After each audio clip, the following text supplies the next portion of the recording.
Assalamualaikum warahmatullahi wabarakatuh. Perkenalkan, nama saya Muhammad Rizky Tiono dari Universitas Pancasila Tegal, jurusan Teknik Sipil kelas 2A.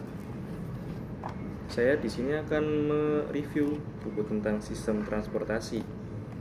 Buku ini ditulis oleh Fidel Miro dari jurusan Teknik Sipil dan Perencanaan Universitas Bung Hatta, Padang. Buku ini diterbitkan oleh penerbit Erlangga pada tahun 2012 di Ciracas, Jakarta.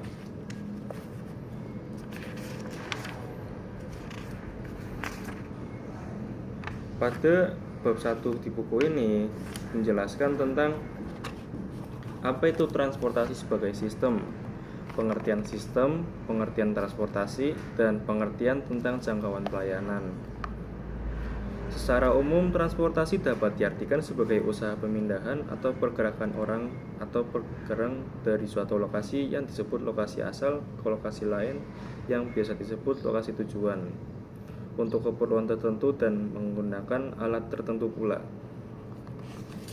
Dari pengertian ini, transportasi mempunyai beberapa dimensi seperti lokasi atau asal dan tujuan, alat atau teknologi yang digunakan, dan keperluan tertentu di lokasi tujuan seperti ekonomi, sosial, dan lain-lain.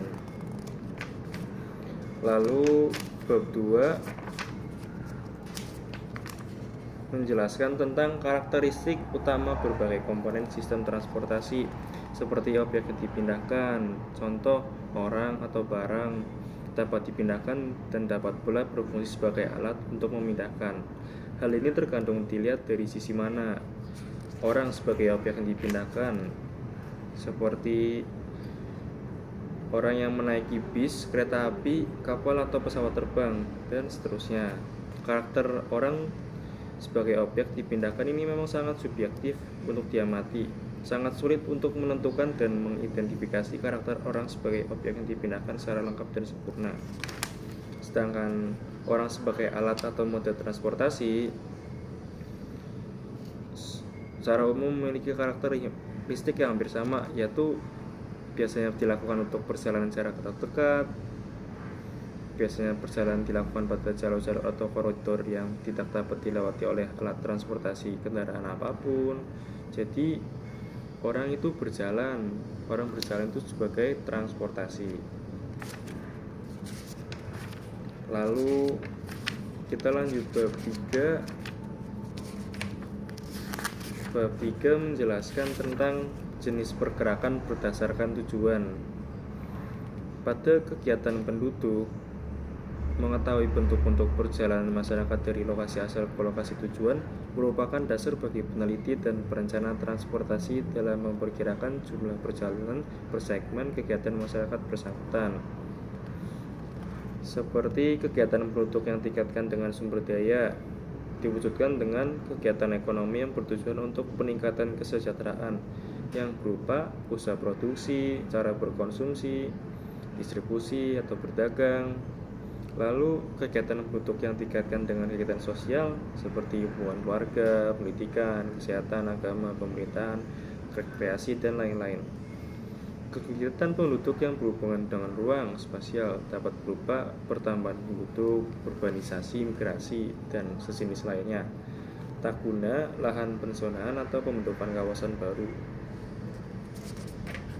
Lalu kita lanjut ke bab 4. Moda transportasi. Moda berasal dari modus, yaitu segala sesuatu yang dapat dilihat dari fisiknya. Untuk transportasi artinya jika demikian lebih ditekankan pada bagaimana teknik atau cara pindah seseorang dari titik asal ke titik tujuan. Teknik atau cara pindah itulah yang merupakan moda atau bentuk media transportasi yang melayaninya. Contoh moda transportasi darat biasanya ada bis, kereta api, mobil, motor, dan sebagainya yang berjalan di darat. Dan moda transportasi laut atau air seperti kapal, pokoknya sejenis transportasi yang berjalan di air ya. Lalu ada mode transportasi udara, yaitu pesawat terbang.